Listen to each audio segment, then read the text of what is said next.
दोस्तों आज आपको हम ऐसी कहानी से रूबरू कराएंगे जिसे देखकर आपका कलेजा कांप उठे। एक ऐसे कैदी से मिलवाएंगे जिसकी पूरी जिंदगी जेल में गाजियाबाद जेल के अंदर कट गई, बेगुनाह होते हुए भी, और पूरा परिवार बिखर गया, लेकिन उसने हिम्मत नहीं हारी, हिम्मत बनाए रखी और जेल से कामयाब होकर एक मिसाल बनकर निकला है। ऐसे ही कैदी से आपको हम रूबरू कराते हैं। देखिए ये दर्द भरी कहानी उन्हीं की जुबानी। मेरा नाम शकील अमीरुद्दीन है। मैं जिला मुजफ्फरनगर, थाना रामराज, गांव हासिमपुर का रहने वाला हूं, लेकिन फ़िलहाल मैं मेरठ समर गार्डन किराए पर रह रहा हूं। क्या घटना थी, क्या ऐसा मामला हुआ था आप जेल गए और वहाँ आपने जाकर किताब लिखी? 2011 में घटना हुई थी, मर्डर हो गई थी लोनी के अंदर, तो उसमें मेरा नाम आ गया था, जिस वजह से मैं जेल चला गया। जो और बंदे थे वो 3 महीने में या 6 महीने के अंदर छूट गए थे और मैं 11 साल में छूटा हूँ। तो आपने वहाँ किताब कैसे पीड़ित होकर लिखी? क्या आपके दिमाग में आया किताब लिखने के लिए? बस मैं जब जेल गया तो कभी जेल या थाने कोई देख ही नहीं थे कुछ भी, तो जाकर रोता ही रहता था। 3 साल तक आंखों में आंसू आए बहुत ज़्यादा। उसके बाद जेल में प्रोग्राम वगैरह होते थे तो वो अच्छी अच्छी बातें बताते थे संघर्ष में जीने की, तो वहीं से मैंने सोचा थोड़ी घनी पढ़ाई कर ले। मैंने इग्नू से 1, 2, 5, 6 डिप्लोमा किए।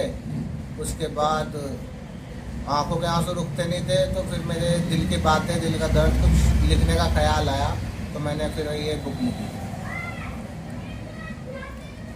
किस नाम से, किस चीज़ पे आपने बुक लिखी है?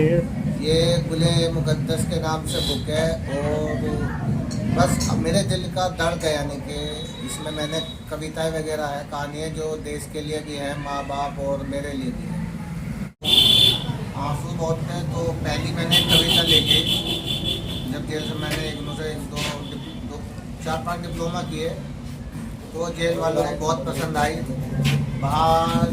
तो उसके बाद जब वहाँ पे परफॉर्मेंस होती थी, स्टेज परफॉर्मेंस, तो मेरे को उसमें भाग ले दिया गया, तो मैंने वहाँ परफॉर्मेंस करी तो सबको बहुत अच्छी लगी।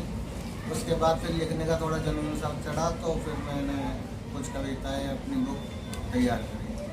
जेल प्रशासन का आप पे बढ़ती 11 बजे आ रहा, उसके बाद कुछ कहना चाहिए? जो जेल प्रशासन बहुत अच्छा था मेरे प्रति, जो अच्छे बंदे हैं सबके प्रति बहुत अच्छा था। बाकी जो एक संस्था है इंडिया विजन फाउंडेशन, उसकी जो किरण बेदी मैम है, देश की पहली IPS अफसर, तो वो उनकी संस्था है, तो वो जेल में चला रही, जेल में ये वो भी, तो उनको मेरे बारे में पता चला, तो मैं उनकी संस्था से जुड़ा वहाँ पे। तो उन्होंने मेरे को पेन, कॉपी और जो मेरे ज़रूरत की चीज़ें थी जेल वालों ने, उन्होंने मिलकर सब मुहैया मुझे कराई।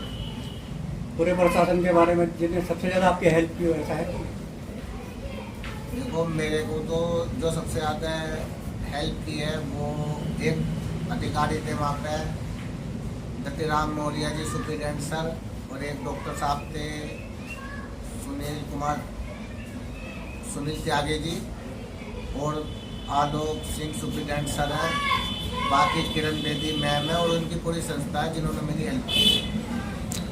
क्या कोई कविता हमारे दर्शकों को भी आप सुनाना चाहेंगे जो आपने अपनी किताब में लिखी हो, जो आपको सबसे ज़्यादा पसंद हो? हाँ, तो मैं 26 जनवरी आ रही है, तो मैं देश के लिए एक कविता सुनाना चाहूँगा।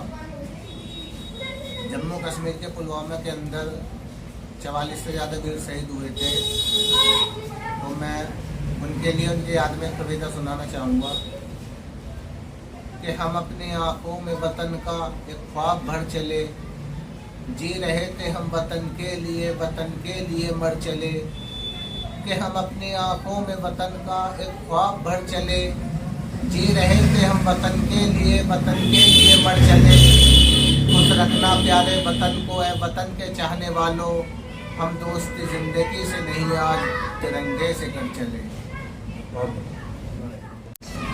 शकील भाई, जैसे कि जेल में कहते हैं कि लोग, बुरे लोग जाते हैं, बदमाश रहते हैं, और बुरे की संगत में बैठो तो इंसान बुरा ही होता है।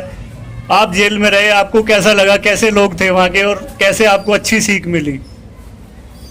देखिए, जेल जो है नाम के लिए बुरी है, बाकी वहाँ अच्छे लोग भी रहते हैं जो किसी कारण फंस जाते हैं, तो मैं बस उन्हीं से जुड़ा, मैं अच्छे बंदों के साथ जुड़ा जाता है, क्योंकि मैं अच्छा था और मैं जेल में गया था। अगर मैं गलत करके जाता तो शायद थोड़ा घना इतना वो ना होता।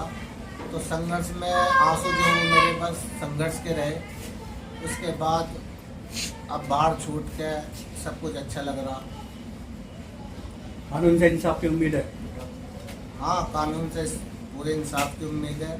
अल्लाह ने चाही तो सब कुछ अच्छा ही होगा। जो भी कानून अपना फैसला सुनाएगा मुझे वो हंस के मंजूर है। शकील भाई, जैसे कि आप बेकसूर थे और आपको इतनी सजा भुगतनी पड़ी, 11 साल एक उम्र हो जाती है, तो कानून से कभी आपको शिकायत हुई? देखो, कानून काम अपने तरीके से करता है। अब कोई किसी का नाम ले दे तो वो तो कानून उसमें करेगा ही। बाकी मेरे केस में जांच पड़ताल होनी चाहिए थी, तो जिस वजह से नहीं हो पाई किसी कारण, तो कानून से कोई शिकायत नहीं है।